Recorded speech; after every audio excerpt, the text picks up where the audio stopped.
2주 만에 돌아왔습니다.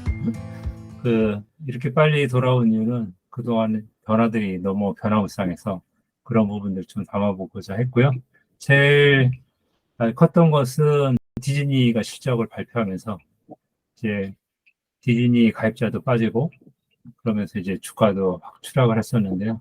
그러면서 디즈니뿐만 아니라 다른 이제 OTT 업체들도 수익성을 찾아서 돌아가는 것 같아요. 그동안에는 이제 가입자를 증가시키려는 전략을 폈었는데, 이 한 3년 정도 되면서 기업들이 그 압박을 받는 것 같습니다. 그 이사회에서 이제 그 수익이 그만큼 안 나기 때문에, 처음에 이제 그 포캐스팅이 잘못된 거 아니냐, 뭐 디즈니에서도 뭐 이런 평가들 나오는 거 보면, OTT 시장이 올해 참 많은 변화가 일어날 것 같고, 올해 어떻게 방향 정립을 하냐에 따라서 내년에도 또 어떻게 진행이 될지 이런 부분들이 좀 궁금하게 된 것 같습니다. 그러면 오늘 이제 말씀드린 대로 그 미국 OTT 업체들, 뭐 스트리머들이 얼마만큼 변화했는지 이런 부분도 있고요. 또 5월에 미국에서 이제 중요한 행사가 하나 있죠. 어프런트 행사가 있는데 그동안에 이제 그 전통 미디어들이 어프런트 행사를 하고 디지털 미디어들이 이제 뉴프런트라고 해서 만들었는데 이런 부분들은 한정훈 대표가 현지에서 하는 내용들을 전달을 해줄 것 같고요. 또 이제 국내에서 그 노장희 박사님이 새롭게 떠오르는 그런 이슈들 좀 더 정리를 해주신 것 같습니다. 그럼 제가 정리했던 자료 먼저 공유를 하면서 시작을 해보도록 하겠습니다. 파업하는 와중에 어프런트, 뉴프런트 행사가 진행이 되는데요. 오프라인 행사를 안 한 데도 있고, 한 데도 있고, 뭐 이런 각가지 형태가 보이는 것 같습니다. 어제 말씀드린 대로 이제 디즈니 가입자, 디즈니 실적을 발표하면서 D2C 가입자를 정리를 해놓은 건데요. 디즈니가 이제 2019년에 출범을 하면서 분기별로 쭉 정리를 해놓은 거예요. 디즈니 플러스에 계속 쭉 증가를 잘 하다가 지난 분기부터 이제 빠지기 시작했습니다. 이렇게 빠졌고요. 이게 빠진 주된 이유는 여기 이제 인도에 있는 핫스타예요. 핫스타가 빠지면서 전반적으로 한 400만 원이 빠지게 됐죠. 핫스타가 빠진 이유는 그 인도에서 인기가 있는 뭐죠? 크리켓. 크리켓이 확보를 못하면서 빠지기 시작해서 이렇게 됐고요. 그다음에 ESPN은 계속 증가를 했고, 훌루도 증가를 했고, 그런데 이제 디즈니가 이제 훌루에 대해서 MBC 유니버설한테 이제 사와야 되는데 살지 말지 이게 지금 또 이슈인 것 같고요.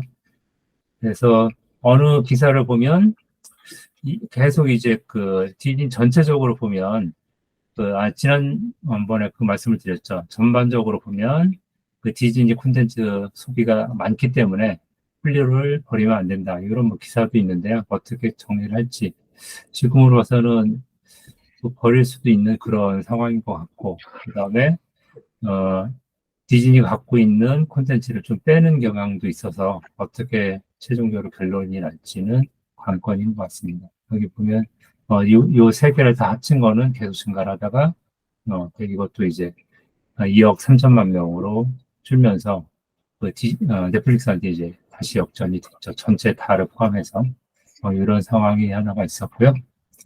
이것도 뭐 재밌는 기사여서 가져왔는데요. 미국 주별로 이렇게 보니까 전반적으로는 훌루가 1등이었다. 이런 기사가 있어서 가져와 봤고요. 대체적으로 보면 중부가 이제 이렇게 훌루 이용자들이 많고, 그다음에 요 동부, 이쪽 서부 이쪽에 이제 넷플릭스가 많은 이런 지형을 현재는 갖고 있어서. 근데 그럴 수밖에 없는 게 이게 네. 훌루 시청자 말씀하신 대로 훌루가 제일 많죠. 근데 그 이유는 지상파 콘텐츠가 나오기 때문이거든요. 사실 다 나오기 때문에. 그래서 미드웨스트가 뭐 아시겠지만 연령대 등이 다 높아요. 네. 그래서 일단은 지상 콘텐츠에 대한 중독도 아주 높죠. 그래서 네. 생각보다 저도 미국 와서 잘 느낀 게 훌루의 충성도는 아주 높아요. 미국에서. 그리고 광고 모델에도 안착이 돼 있고, 그래서 아까 말씀하신 대로 나중에 저도 말씀드리겠지만 이게 훌루가 그리고 지금 이제 다 콘텐츠 월을 세우는 상태에서 이런 식으로 종합적으로 지금 웨이브처럼 이렇게 모든 회사들이 계약을 해가지고 뭐 점점 빼고 있긴 하지만 MBC, ABC, 폭스 이게 다 나오는 게 앞으로 나오기 어려울 것 같거든요. 예. 그래가지고 그 관점에서도 디즈니가 사실 이 훌루를 못 버리는 거 아닌가 뭐 이런 이야기도 나오죠. 사실. 네. 그러니까 이 실적이 압박을 받고 있는데 어쨌든 앞에서도 보듯이 훌루는 증가를 하고 있어서 어떻게 결론이 낼지는 좀 계속 주목을 해봐야 될 것 같습니다. 그리고 이 자료도 되게 재미있더라고요. 그 AVD OTT별로 그 영화와 TV쇼를 이렇게 해놨는데요. 압도적으로 넷플릭스가 많더라고요. 그동안에 보면 그 HBO나 뭐 이런 데가 더 많을 줄 알았는데, 실제적으로 AVD에 들어가 있는 콘텐츠만 보면 넷플릭스가 더 많다. 그죠? 여기 영화도 그렇고, TV도 그렇고. 여기 보면 이제 이 색깔이 그 퀄리티가 높은 게 이제 아래 거거든요. 이거 상당히 많아요. 그다음에 요 퀄리티는 이제 그 IMDb 점수 가지고 한 건데요. 뭐 상당히 이제 넷플릭스가 좋은 콘텐츠가 많은 것처럼 이렇게 보여주고 있어서 이런 게 넷플릭스가 아직도 힘을 갖고 있는 것 같고요. 그리고 이건 더 재밌어요. 그 1달러로 볼 수 있는 영화. 이걸 이제 그 5.99로 이제 6.99인가요? 6.99로 나눈 거죠. 넷플릭스 같은 경우에. 그렇게 보더라도 훨씬 더 많은 그 타이틀을 갖고 있어서 넷플릭스가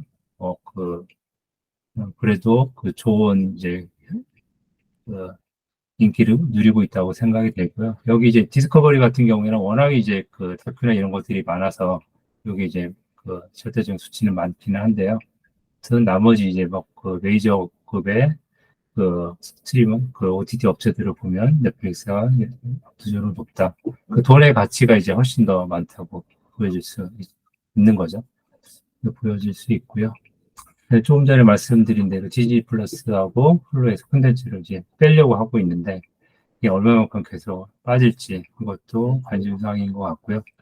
기존에는 이제 그 OTT 업체들이 자기 수직 계열화된 곳에만 이제 콘텐츠를 유통을 했는데 이게 서서히 이제 깨지는 것 같아요. 다른 그 MBC는 뭐 넷플릭스한테 줄 수도 있고 디즈니한테 줄 수도 있고 뭐 이런 이제 그런 부분들이 바뀌고 있어서 이런 부분도 올해 조금씩 이루어지지 않을까 하는 생각이 들고요. 그다음에 이제 아까 그 시작하기 전에 말씀을 잠깐 했던 건데요.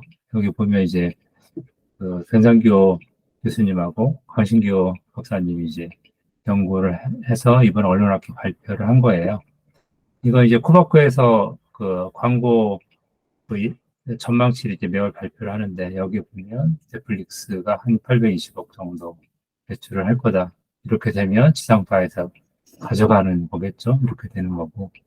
그다음에 이제 그 보수적 낙관적인 것은 그 다른 이제 연구기관에서 그 세 군데에서 발표했던 내용들을 가지고 했는데요. 보수적으로는 한 2,600억, 그다음에 낙관적으로 한 1,700억, 뭐이 정도의 이제 광고 매출, 넷플릭스 한국에서 발생할 수 있겠다 이렇게 얘기하는데요. 3,700억이면 지금 거의 MBC에 육박하는 금액이에요. 그러니까 지상파 하나의 채널 이상 정도의 그 광고 매출 효과가 있어서 작년에 처음 시작할 때는 별로 그렇게 넷플릭스 광고 높지 않을 거라고 생각했는데 전망치는 좀 되게 높게 나와서요. 그냥 이대로 나올 것인지 이렇게 되면 이제 여기 뭐 지상파들 엄청나게 큰 영향들을 받게 될 것 같습니다.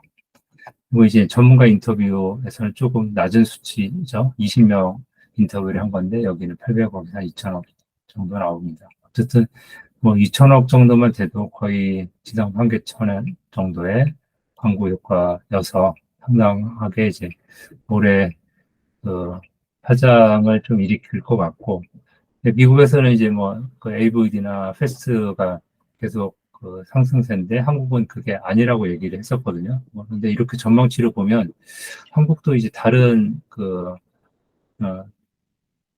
전략이나 이런 부분들을 모색해야 되지 않을까 하는 뭐 이런 생각이 좀 들었습니다. 네, 여기까지 이제 제가 발표를 했고요. 뭐 코멘트 하실 게 있으면 코멘트 하시면서 또 얘기를 하시죠. 네, 뭐 저는 이제 뭐 말씀하신 대로 일단 훌루가 이제 뭐 디즈니가 이제 발표를 이번에 400만에 빠졌잖아요. 근데 이게 단순히 이제 그 사실 아까 말씀하신 크리켓을 이제 사실 확보를 못한 거죠. 그러니까 결국에는 이게 스트리밍 중계가 너무 비쌌어요. 근데 아시겠지만 인도 가입 아르푸가 거의 1달러 정도밖에 안 되는 수준에서 디즈니 입장에서는 수익을 위해서 사실 이거 포기할 수밖에 없는 상황이었거든요. 그러니까 당연히 이게 이렇게 빠지니까 여러 가지로 지금 이제 그런 콘텐츠 통합이 돼야 되는 거 아니야 하면서 지금 디즈니 플러스 훌루 그리고 지금 뭐 어제 나왔던 이제 맥스 이제 오늘 미국 시간으로 오늘 나오죠. 오늘 나오고 그리고 이제 뭐 파라마운트도 해서 이제 통합의 계절이 이제 시작되는 거 아닌가 생각이 들고 있습니다. 그래서 네. 오케이. 네. 네. 번들로 효과를 되게 많이 봤는데 이걸 어떻게 네. 할 건지 그래서 관건입니다. 한국도 지금 뭐 사실 티빙 웨이브 통합을 이제 사실 뭐 저도 기사에만 봐서 뭐 사실인지 모르겠지만 뭐 일단 논의 중인 것 같은데 일단 현실적으로 시장 상황에서만 보면은 뭐 그럴 수밖에 없을 것 같아요. 지금 분위기가. 근데 그 부분은 쉽지 않을 거예요. 예, 예.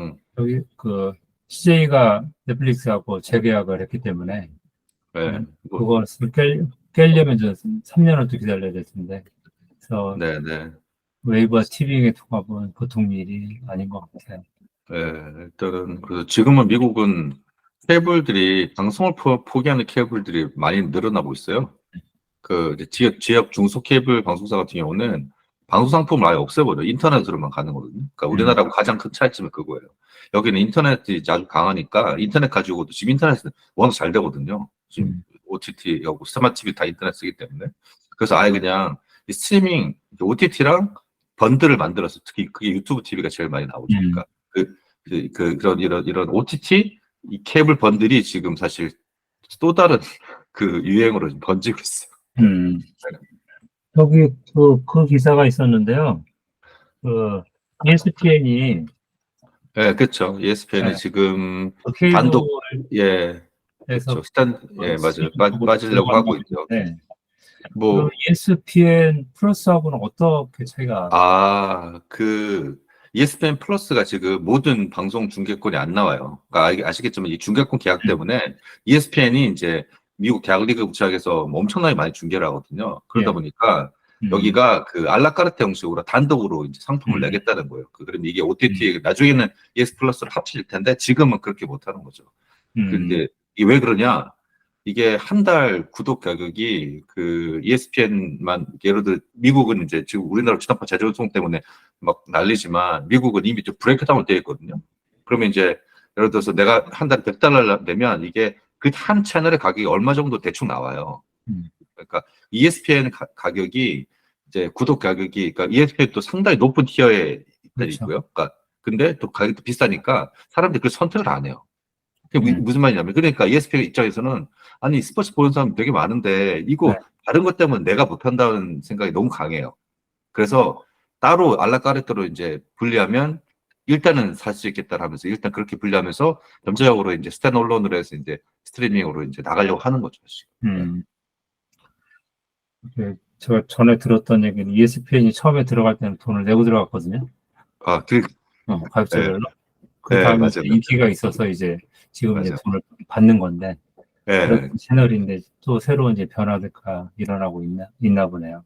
지금은 거의 월 구독 가격의 거의 한 20% 이상 ESPN이 아마 가져갈 거예요. 그러니까 나머지들은 그러니까 우리나라는 지상파 때문에 막 좀 막 그 갈등이 있지만 여기는 스포츠 채널 때문에 갈등이 엄청 많거든요. 여기 왜 이렇게 많이 가지고 있냐? 그 니들도 맛 똑같아. 니들을 OTT로 또 하는데 여기 지금 중복으로 하는데 왜 가져가냐고 계속 그러고 있어. 여기 스포츠는 이제 노창희 박사님 준비해 놓은 게 있어서 그때 좀 더 네네. 하시도록 하시죠. 네네. 박사님 그 코멘트 하실 거 없으신가요? 제 거 할 때도 같이 말씀해 다 하실까요? 네. 네네네. 알겠습니다. 그러면은 그 한정원 대표님이 또 준비했던. 네, 어차피 이게 제가 광고 쪽 이슈랑 같이 가는 거니까요. 잠깐만요.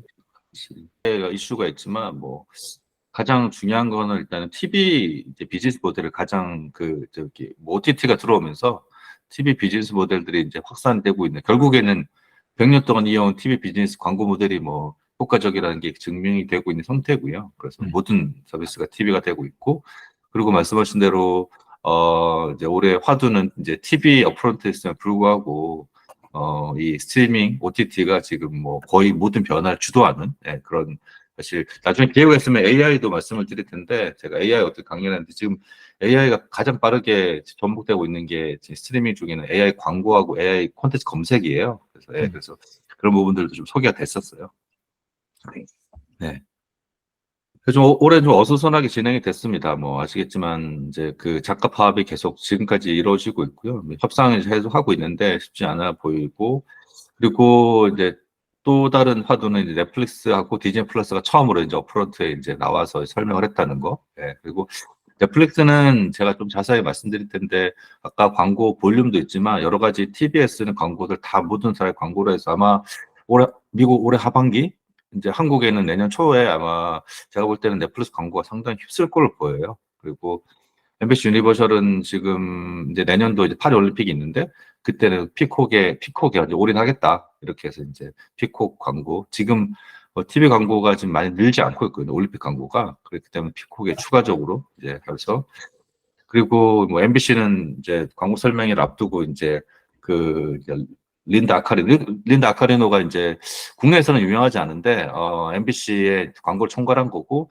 전체적으로 이제 그 멀티 플랫폼 광고, 그러니까 지금 MBC가 가장 많이 하는 거는 코바코도 뭐 고민이겠지만 닐슨이나 이런 이제 하나 지표 말고 다른 지표를 계속 개발하는 중이거든요. 그래서 이런 걸 주도했던 이제 그런 사람인데, 이 사람이 이제 트위터로 갔죠. 그 머스크가 이제 데려갔죠. 머스크 광고가 급하니까. 그래서 이것도 좀 하나 이슈였습니다. 근데 원래 넷플릭스는 이제 오프라인으로 이제 그 파리 시네마라고 본인들이 이제 뉴욕에서 인수한 극장이 있어요. 오프라인 극장에 가려고 했는데 지금 작가 파업에서 앞에서 뭐 시위도 하고 그러니까 이제 아예 그냥 온라인으로 돌렸고요. 근데 뭐 한국에서 제일 뭐 이슈가 있었던 거는 일단 MAU가 500만 명이다, 숫자를 이제 공개를 했었죠. 그래서 말씀하신 대로 11월 달만 해도 뭐 사실 그 CPM 이제 너무 떨어진다, 뭐 이런 얘기도 있었고 막 계속 좀 이슈가 있었는데, 결국은 이제 그 여러 가지 가격 문제들, 그리고 중간중간에 데이터들이 이제 나왔던 게 넷플릭스 광고 구독자가 신규 구독자다, 이러면서 이제 계속 기존에 이제 카드발라이제이션이 안 생긴다는 거, 이런 것들 강조를 했다가, 그래서 이번에 이제 뭐 넷플릭스가 이제 공개를 했죠. 500만 명. 근데 그리고 이제 콘텐츠 성과를 많이 공개했어요. 그 중에서 이제 그 톱10 리스트 이제 이야기를 했고, 이게 시청률이 이제 경쟁사 모든 걸 합친 것보다 이제 13배 이상 높다, 시청률 높다, 이런 식으로 어쨌든 광고주들한테 이제 효율이 상당히 높은 매체라는 거를 광고를 했죠. 그래서 그리고 광고 몰입도에 대한 얘기도 했는데요. 그리고 이제 광고 몰입도는 이제 EDO라고 이제 회사 이름이거든요. 그래서 이제 이 회사가 주로 이제 그 광고를 보는 콘텐츠 광고 영향력을 측정하는 회사인데, 그래서 이제 EDO 이제 지표를 이제 적용하겠다고 하면서, 결국은 이제 광고 몰입도가 중요한 거는 이제 콘텐츠 안에서 광고에 대해서 얼마나 더 이제 이제 집중을 하고 이제 아이 트래킹 같은 걸 하면서 이제 광고 몰입도를 측정하는 거거든요. 그래서 근데 다른 이제 방송사보다는 4배가 높고, 그리고 실시간 TV보다는 4.5배가 높다, 이런 식으로 넷플릭스 광고가 아주 파워풀하다, 이런 걸 강조를 했죠. 그리고 도달률도 이야기했는데요. 일단은 도달률 같은 경우는 일단 넷플릭스 광고가 시간당 한 4분 정도 되는데, 이제 이제 게재 빈도, 이제 중간중간에 이제 노출되는 빈도 자체가 최고 수준이라고 이야기를 했습니다. 뭐 이거 지금까지는 전통적인 광고 어떤 측정 툴이었고요. 그다음에 그리고 이제 숫자들을 공개를 했는데, 일단은 이제 1분기에 뭐는 175만 명이 들어왔는데, 일단 아까 말씀드린 대로 MAU는 500만 명, 광고는. 그리고 이제 이제 그레그 피터스가 지금 공동 CEO죠. 그래서 신규 가입자 4분의 1 일단 광고 상품을 택하고 있다. 그리고 광고 상품 이용자의 80%는 이제 여기서 이제 이 부분 잘 강조했어요. TV를 통해서 우리 광고주들도 이제 본다. 우리 이제 구독자들 본다고 하면서, 사실상에 우리의 광고가 TV 광고랑 차이가 없다. 그래서 비즈니스 모델을 이제 갖고 같이 가고 있다고 이제 이야기를 하는 거죠. 그리고 좀 뭐 여러 가지 이슈가 됐던 건 일단 미디언 에이지예요. 중간 연령. 그래서 이 부분들도 뭐 여러 번 한 대여섯 번 이야기를 했거든요. 그래서 34세로 이야기를 했는데 뭐 이거 CW는 이제 미국에서 이제 아시겠지 CBS랑 이제 워너가 만든 이제 국내에서도 슈퍼히어로 드라마들 이제 가끔 하면서 좀 젊은 층들이 많이 본 채널인데 케이블 채널이 한 20년 됐어요. 생긴 지. 근데 여기가 58세고 나머지 폭스는 65세거든요. 그러니까 이게 이제 사실 상당히 차이 나는 거죠. 500만 명이 이제 본인들이 생각할 때는 상당히 이제 그 광고주들이 이제 그 니즈가 있는 그런 광고다 이렇게 이제 이야기를 하고 있고 계속 이제 광고 상품 이용자 늘고 있다 이런 식으로 이제 이야기를 하고 있죠.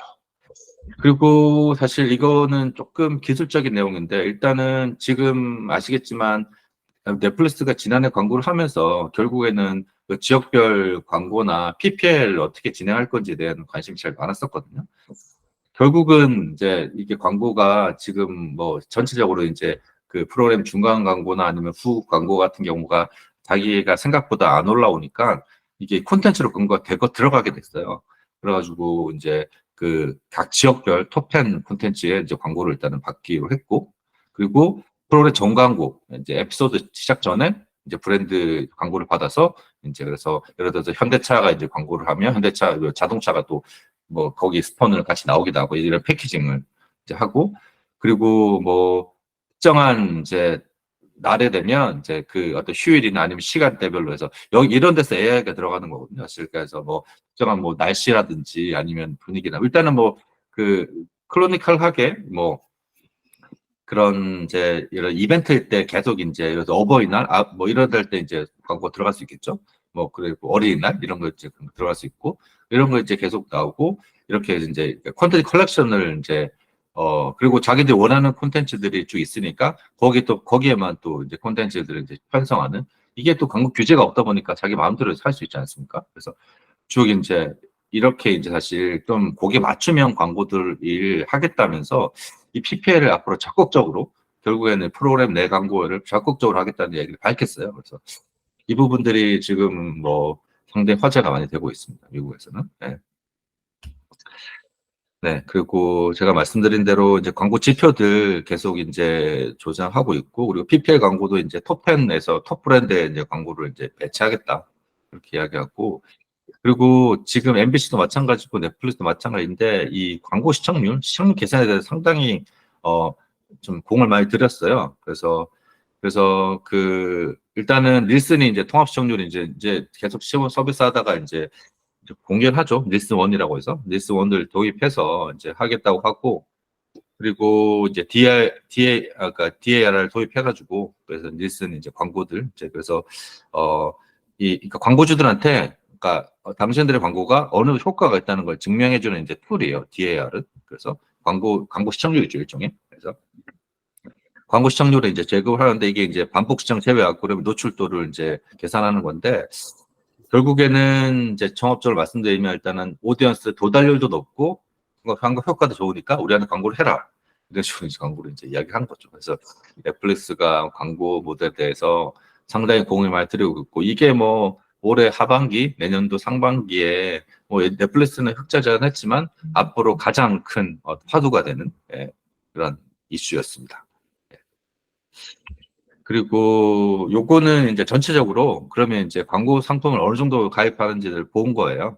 이제 안테나가 주로 조사를 하죠. 그러면 그래서 지금 광고 모델에 도입되고, 그러니까 광고 모델에 도입 안 된 지금 스트리밍은 이제 주요 스트리밍은 디즈니 그 애플 TV 플러스밖에 없죠. 나머지는 거의 다 도입을 했고요. 근데 지금 전체 종합적으로 봐서 한 절반 이상이 다 광고 상품을 이제 구독을 한다는 거예요. 앞으로도 마찬가지고. 그리고 일단은 이제 저 안테나 CEO의 멘트가 좀 재밌었는데, 일단 만약에 광고 상품 선택이 주어지면 사람 대부분은 이제 광고 상품을 선택한다는 거죠. 그래서 여기 보시면 표가 좀 작아서 안 보이실 텐데 여기 제일 왼쪽 하단이 훌루거든요. 그래서 57, 8% 정도 나오는데, 이게 미국에서는 광고 상품의 전체 비중이 이 정도 되지 않을까? 뭐 이렇게 예상을 하고 있습니다. 그래서 앞으로도 그래서 점점 갈수록 뭐 광고 상품 비중들이 좀 계속 늘고 있고요.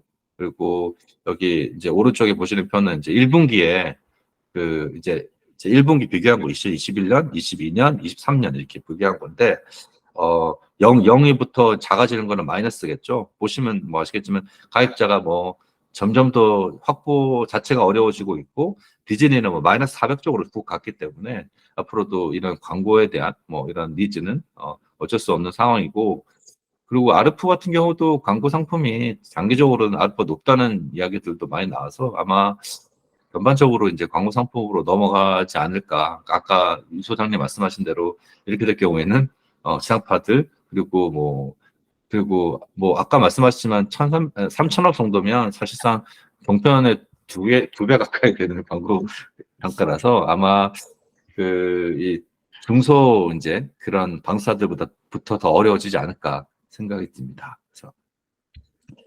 그리고 사실 어플라이트가 여러 번 있었는데 이번에 이제 그냥 잠깐 여기 특징적인 거 두 개만 말씀드리려고 그러는데 유튜브가 이제 16일 날도 했었죠. 그리고 근데 이제 어프런트에서 유튜브는 크게 두 가지를 강조했어요. 이것도 비슷한데 유튜브에 TV를 보는 사람들이 너무 많다. 그렇게 강조하고 하나가 또 그럼 이제 새로운 상품들. 결국에는 TV 광고주들이 원하는 상품들 다 내놨어요. 뭐 이미 중간 광고는 프리로라고 중간 광고는 이미 있고요. 그 다음에 이제 일단은 우리도 이제 정지 광고도 많이 했잖아요. 유료 방송에서. 그래서 이제 미국에서 훌루가 이제 도입을 했었는데요. 이제 이렇게 포즈했을 때 이제 나오는 광고들, 그런 광고들 하고 유튜브는 그리고 가장 강조했던 게 도달률이죠, 사실. 그래서 일단은 이제 닐슨이 조사를 했는데 지난 그러니까 TV 순 방문자가 거의 1억 5천만 명을 넘는다는 이야기를 했었거든요.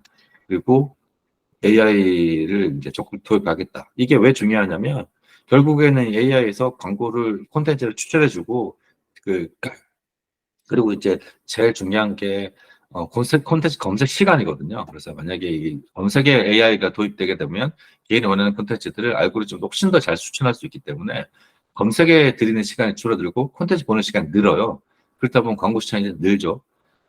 그리고 여기 하단에 보시는 이제 표는 닐슨이 이제 4월에 닐슨이 이제 게이지 그러니까 매달 발표하는 건데 이건 2022년 하반기 12월 달 편인데 이게 지금 훨씬 더 나중에 늘어났는데 넷플릭스 쪽인데 지금 그 유튜브가 지금 스트리밍 중에는 이제 1등 점유율을 가지고 있고 8.8에서 9% 점유율은 계속 가고 있어요. 그러니까 그 유튜버가 이렇게 강조하는 이유는 이게 스마트 TV에서 시청하는 거거든요. 그게 이제 당연히 유튜브보다 훨씬 넷플릭스보다 훨씬 더 많은 이제 점유율을 가지고 있다. 이런 걸 이제 말을 하는 거죠. 그래서 전반적으로 이제 제가 준비한 거는 여기까지인데요. 그래서 전반적으로 이제 보시면 아시겠지만 일단 어프론트는 뭐 나머지 뭐 이제 워너도 마찬가지고 파라마우트 마찬가지인데 주로 이제 광고 이야기 혹은 스마트 TV에서 자기들 어떻게 운영할 건지 이런 이야기 하면서 이게 결국엔 TV하고 본격적인 이제 싸움을 진짜 자기들끼리 싸움을 넘어서 TV하고 본격적으로 싸움을 벌이고 있는 이 OTT하고 스트리밍 진영이라고 보시면 될 것 같아요. 예. 네, 고생하셨습니다. 좀 몇 가지 첨언을 하면 이 넷플릭스가 AVD를 도입을 했는데 그 가치를 추정한 게 있었어요. 그러니까 6.99 이후에 1인당 8.5달러의 추가 가치를 넷플릭스한테 갖다 준다. 그래서 AVD가 훨씬 더 효율적이다. 이런 기사들이 있더라고요. 그렇게 보면은 넷플릭스가 계속 이쪽 광고 쪽으로 추진하는 이유는 분명히 그런 데이터에 기반해서 하는 것 같고요. 그다음에 아까 얘기했던 린다 아카리노 보면 여기서 아까 잠깐 새로운 이제 시청자 지표를 만든다고 그랬는데 그게 아이스파 TV에서 하고 있는 거고요. MBC에서 지난번 올림픽 때 엄청나게 효과를 봤다고 그렇게 얘기를 하고 있죠. 그래서 한국에 물어봤더니 뭐 미국처럼 미국에 이제 아까 이제 스트림 다 포함해서 이제 그 시청자 수를 계산을 하고 있는데 한국에서는 아직 거기까지 못 가고 있다 이렇게 얘기를 하더라고요.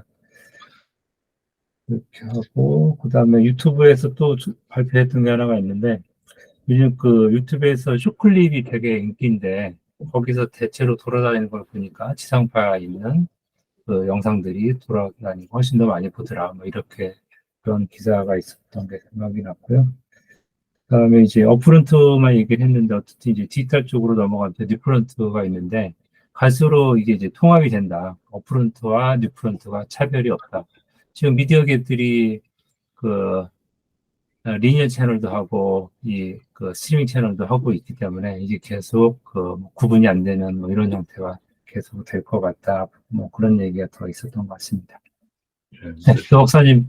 네, 그 관련- 조금 제가 국내 상황 이제 연구 진행하면서 뭐 전문가분들이나 사업자분들을 만났는데 지금 우리나라 OT 사업자들 혹은 우리나라 OT 사업자들을 걱정하는 분들의 시각은 아르푸더라고요. 그러니까 무슨 네. 얘기냐면 우리나라 OT 상품에서 일단 넷플릭스랑 경쟁이 좀 안 되는 부분, 광고 단가라거나 매체 경쟁력이라거나 이런 부분들이 있고요. 뭐 가령 뭐 삼성전자라거나 이런 기업들이 넷플릭스에 대한 관심이 압도적으로 높을 거라는 뭐 당연히 상식적인 추정과 뭐 그런 정황들을 말씀하시는 분들이 계셨고, 예를 들면 우리나라 OT 사업자들이 광고 요금제를 도입했을 경우에 아르푸가 낮아지면 전체 매출에 긍정적일 것이냐라는 우려들이 굉장히 많으시더라고요. 그래서 이제 우리나라 같은 경우는 생각보다 사업자들이 OTT 광고 요금제를 출시하기가 꽤 상당한 많은 고민들이 있으시고, 그리고 거기다가 주요한 사업자라고 할 수 있는 티빙이나 웨이브 같은 경우에는 모기업의 광고를 잠식할 가능성을 또 배제할 수가 없기 때문에, 물론 이제 시너지가 나서 뭐 통합 마케팅, 통합 광고 마케팅에 도움이 될 수도 있을 거라는 것도 있는데, 그래서 여러 가지로 조금 좀 우려들이 좀 상당히 많으신 상황이어서 저도 좀 걱정이 되더라고요. 그러니까 우리나라 OTT들, 우리나라 뭐 전체적인 광고 시장 잠식하는 것도 당연히 좀 우려가 되지만, 우리나라 OTT 사업자들 같은 경우 이제 광고 경제가 어떤 수익 다각화라기보다는 오히려 고민의 지점들이 좀 깊으신 것 같아서 그런 부분들이 좀 우려가 되는 상황인 것 같습니다. 차이가 좀 있는 것 같아요. 이 그 시청 습관인데 미국 시청자들은 광고 보는 거에 대해서 별 부담이 없거든요. 뭐 제가 많이 봤을 때는 한 시간에 7번까지 끊어가고 있는데 한국은 중간 광고 하나 하는 것 같고 되게 그 저항감이 많이 있고 또 하나는 두 번째는 이제 금액 부분인 것 같아요. 우리는 이제 계속 금액이 상대적으로 저렴하죠. 그 몇 사람이 이용할 수 있는 그런 그 아이디 뭐 공유가 가능한데 넷플릭스도 뭐 그걸 제한한다고 해도 아직 안 하고 있지만 아마도 넷플릭스가 그 아이디 공유 제한을 하면 광고 쪽으로 더 갈 수 있는 여건은 될 것 같다는 생각은 들고요.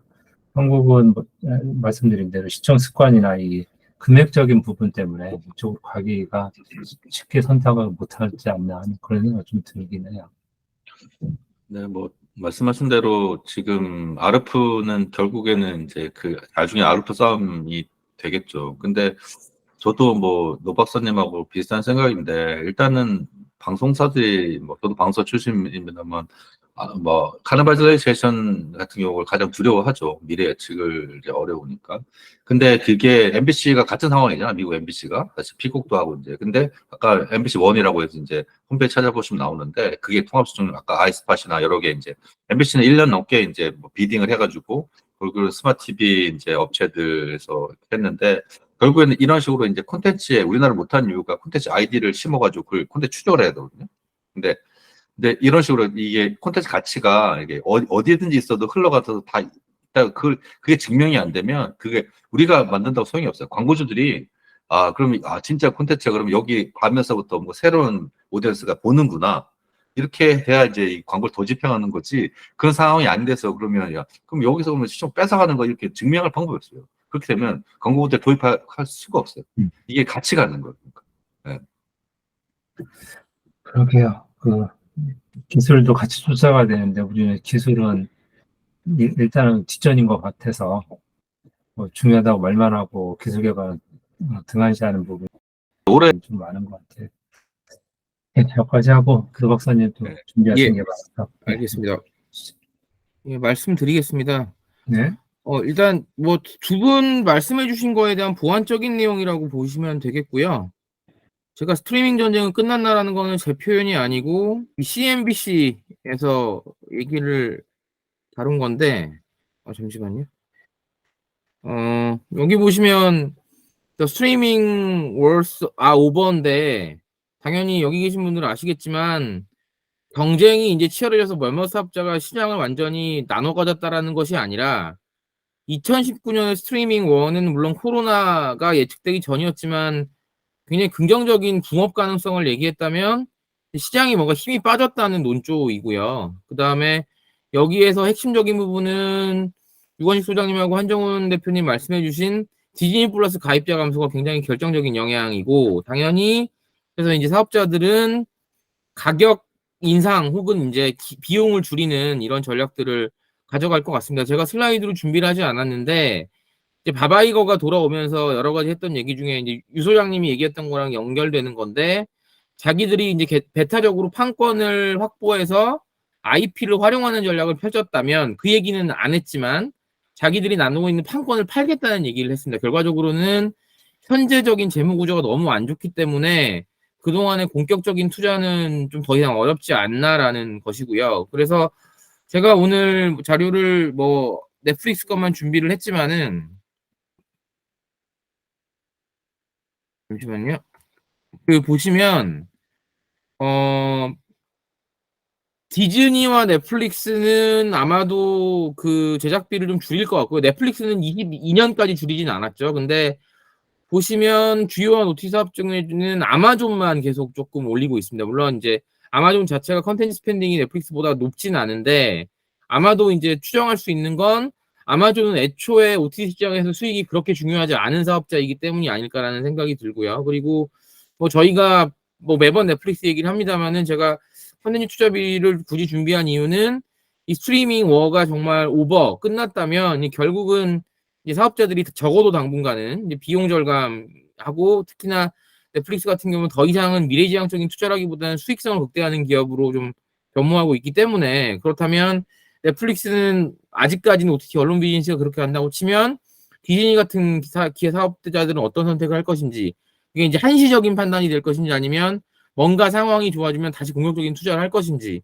지금으로서는 예측하기가 매우 어려운 상황인 것 같습니다. 그리고 이제 우리나라 얘기를 잠깐 드려보면요.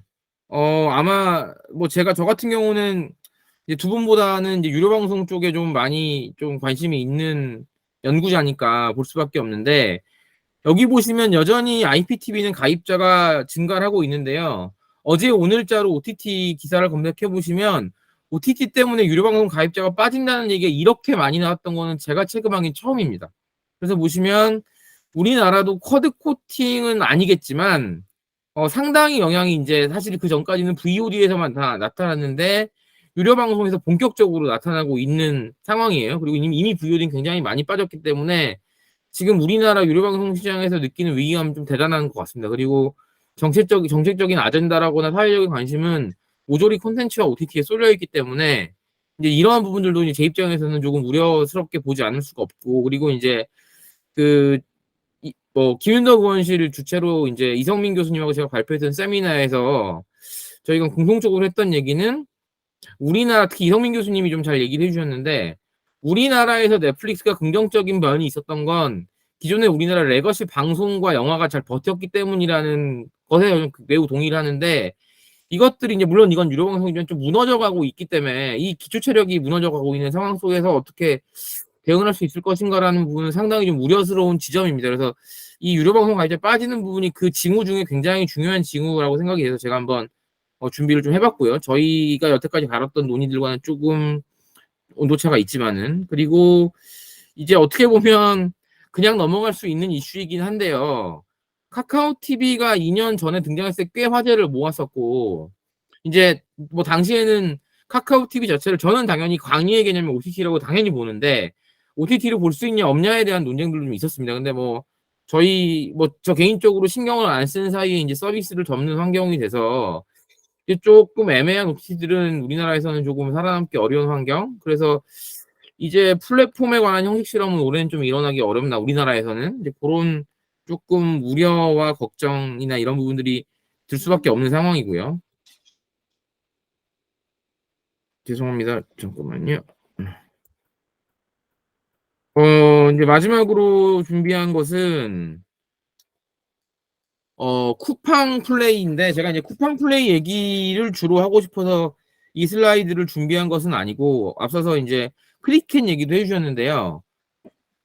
이제 전반적으로 방송 시장을 포함해서 이제 뭐 유 소장님도 잘 아시겠지만 지금 방송사들이 사정이 어려우니까 주말에도 스포츠 경기하면 지상파에서도 거의 굉장히 오랜 시간 하는 정도이잖아요. 근데 쿠팡이 가입자를 이렇게 늘리고 있는 것은 이제 중계 컨텐츠에 대한 어떤 그런 것들 그리고 또 쿠팡 같은 경우에 영화도 굉장히 공격적으로 하고 있고 사실 쿠팡의 투자비에 대해서는 아마 다른 두 분도 블랙박스일 텐데 쿠팡 같은 경우 OTT에 투자하는 게 또 다른 목적이 있으니까 그래서 이 쿠팡의 사례가 보여주는 것은 물론 쿠팡이 투자하는 거는 뭐 긍정적인 측면도 있지만 한 가지 징후적으로 보여주는 건 스포츠 콘텐츠에 대한 어떤 가치가 굉장히 높아질 것이라는 부분 우리나라에서도 근데 문제는 쿠팡이 아닌 다른 사업자들이 과연 이런 정도까지 중계권을 내고 스포츠나 영화 판권을 사올 수 있을 것이냐 그리고 제가 앞서서 기초체력 얘기를 했는데 쿠팡을 비판하려는 것은 아니고요 이런 식의 쿠팡의 전략이 기존의 레거시 영화 시장 같은 경우에도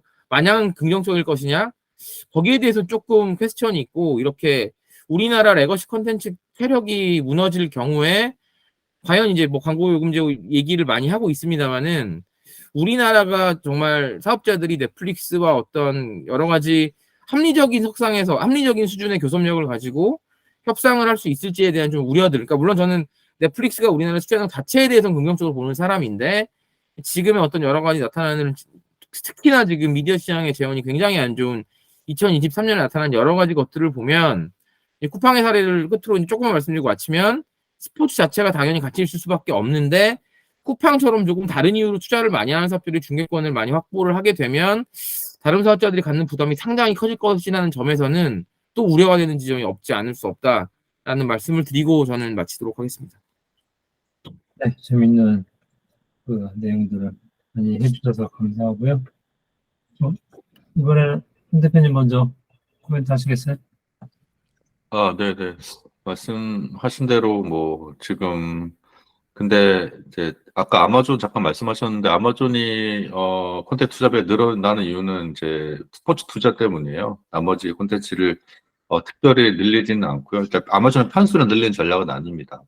근데 이제 아마존이 그 뭐 계속 반지의 제왕 TV판도 내놨 뭐 하지만 이게 내부적으로 그때 블룸버그가 보도하긴 했지만 사실 실제 형편이 없었거든요. 그러니까 끝까지 본 사람이 없어요.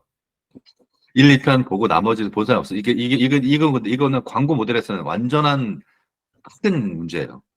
광고 모델은 시청 시간이 길어져야 되기 때문에 그래서 지금 스포츠에 더 투자를 하는 거거든요. 그래서 아마존이 아시겠지만 미국에서 가장 인기가 많은 이제 NFL 이제 서스데이 이제 목요일 경기를 이제 중계를 하기 때문에 앞으로 계속 이제 이런 스포츠 중계를 늘어날 거고 반대로 그러면 이제 기존의 시장파들이 이제 가지고 있던 이제 강점 크게 두 가지거든요.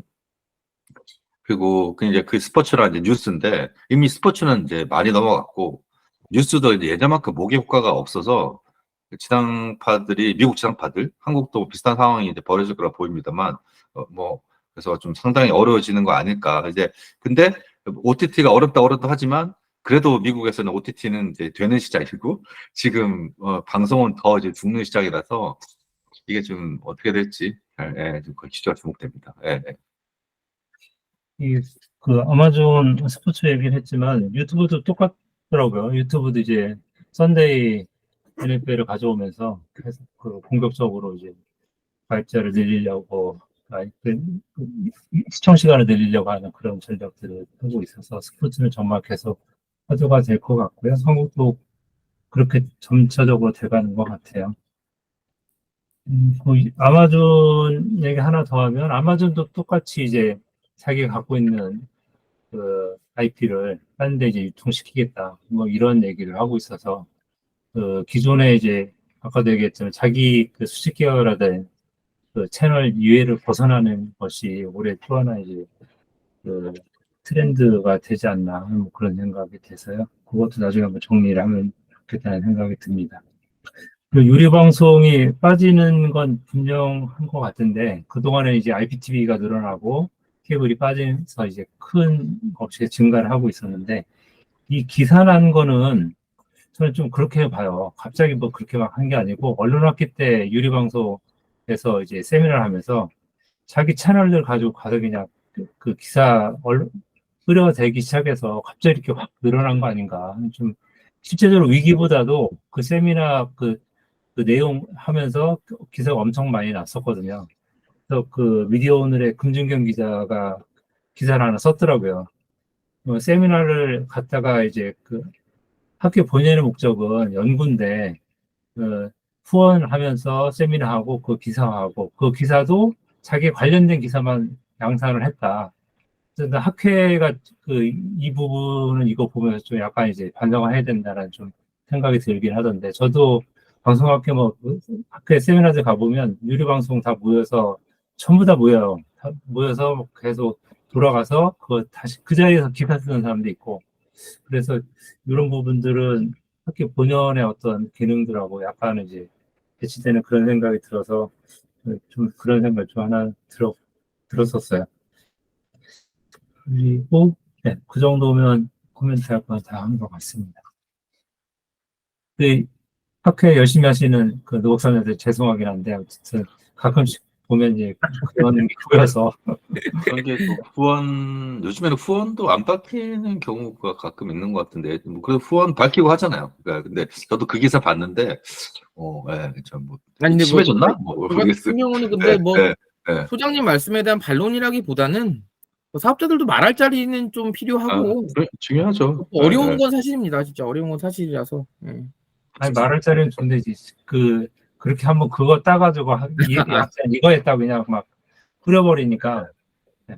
뭐 그게 분명 팩트긴 맞는데 너무 이제 사업자들도 그걸 이용해 먹는 너무 이용하는 것 같아서 약간 좀 조심해야 되지 않을까 하는 그런 생각 좀 들긴 했었어요. 뭐 뭐, 저도 마찬가지 KBS 연구소에 있을 때 후원하면서 다 그렇죠, 뭐, 사실. 저도 뭐, 예전에 정책했을 때 많이 후원해서 이제 원하는 거 이야기하고 그랬는데. 근데 그 말씀하신 대로 그게 공론의 장에서 논의되는 게 오히려 나을 때도 있고요. 뒤에서 이제 하는 것보다는. 그래서 네. 어떤 때는 이제 네. 지금 빼고 가는 이걸 빼고 이제 가는 경우도 있고 뭐 네, 그러긴 맞습니다. 했었는데 유독 기자들도 심하게 잘 이제 알았어야죠. 네. 유료방송 사업자 관련된 데들이 막 요즘 어렵잖아요. 사실 미국도 유료방송 1분기 얼마 전에 실적 나왔지만 뭐 이게 조사 기간에 따라 조금 다르긴 한데 거의 400만 명 정도 빠졌고 1분기에 기록적으로 빠졌어요. 예, 그 이후는 이제 위성 방송이 지금 거의 죽어. 그러니까 우리도 저는 유심히 보는데 이게 순서가 있죠. 유료 방송이 이제 이게 서서히 변한 순서가 지금 이미 위성 방송은 사업을 못할 정도로 사실 지금 망가지고 있어요. 미국에서. 그러니까 원래 미국에서 위성 방송은 이제 뭐 풋볼 중계도 하면서 그리고 아까 시골 지역에 주로 장악을 하면서 이제 주로 많이 진행을 했었죠. 아까 제가 말씀드린 미드웨스트에 그 풋볼 좋아하는 분들도 꽤 많으시니까. 근데 이게 여기가 이제 아마존에 중계를 하고 이렇게 가버리니까 인터넷 되면 이제 그러니까 OTT로 넘어가 버린 거예요. 그러다 보니까 디렉티비나 DC가 대거 빠지고 나머지 중소사업자들이 이제 더 이상 방송이 계속 이제 프로그램 사양도 계속 올려줘야 되잖아요. 우리 도저히 못하겠다. 이러면서 이제 그냥 방송은 잘 아웃소싱을, 그러니까 두 가지예요. 방송 아웃소싱하거나 아니면 유튜브 TV. 차라리 그냥, 어떨 땐 안내를 해요. 너 차라리 유튜브 TV하고 번들 해가지고 이렇게 하면 또 싸니까. 이렇게 구독하시라고. 우리 인터넷은 또 속도 올리고. 이렇게 안내를 해요. 그래서, 이거 우리나라도, 근데 우리나라 사실 방송 가격이 너무 싸니까 사실, 아직까지 그런 일은 많이 없어 보이긴 하지만, 이게 작동될 수 있는 모델인 것 같은, 그러니까 케이블 회사인데 케이블이 없어요. 인터넷에서요. 그래서 작동이 되는 모델인가? 뭐 이렇게 그 고민이 있고. 네. 그러게요. 뭐 미국이나 한국이나 지금 다 그 미디어 업계가 좀 어려운 상황에 봉착을 한 것 같고요. 특히나 이제 코로나 국면에서 어떻게 보면 화폐 남발을 한 거죠. 화폐 남발을 하면서 그게 이제 인플레이션으로 부메랑으로 돌아왔고, 그러면서 경제 위기가 닥쳤고, 이걸 어떻게 이제 얼마나 빨리 극복을 할지가 이제 관건인 것 같아요. 갈수록 이제 세계는 글로벌화돼서 우리 혼자만 잘 먹고 잘 살 수 없고, 국내 영향을 받는 거에서, 어떻게 이제 영향을 줄지. 이제 OTT는 넷플릭스 외에는 지금 다 어려운 상황이어서, 오늘 뭐 논의를 했지만 전반적으로 올해는 이제 제작이 축소가 되는 분명한 것 같고요. 방송사들도 지금 거의 제작비는 동일하다고 하면 제작비 단가가 올라가서 그 편수가 줄어버리는 그런 상황이 됐고요. 특히 이제 올 1분기 광고가 되게 안 좋아서 작년에 비해서 한 20, 30%가 빠져서 되게 방송사도 현재 위기인 거는 같습니다. 방송사가 위기면 편성을 줄일 거고, 편성을 줄이면 제작사는 지금도 50편을 편성 없이 만들어놔서 대기하고 있다고 하는데, 올해는 제작사 전부 다 지금 위기 상황인 것 같아서요. 이거 잘 극복해야 할 것 같습니다.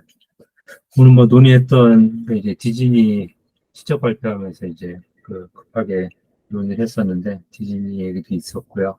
그다음에 이제 5월 달에 광고 어프런트 얘기도 대표님 자세히 설명을 해줬고, 여기도 갈수록 이제 어프런트와 디프런트가 큰 차이 없이 갈 것 같다는 생각이 들고요.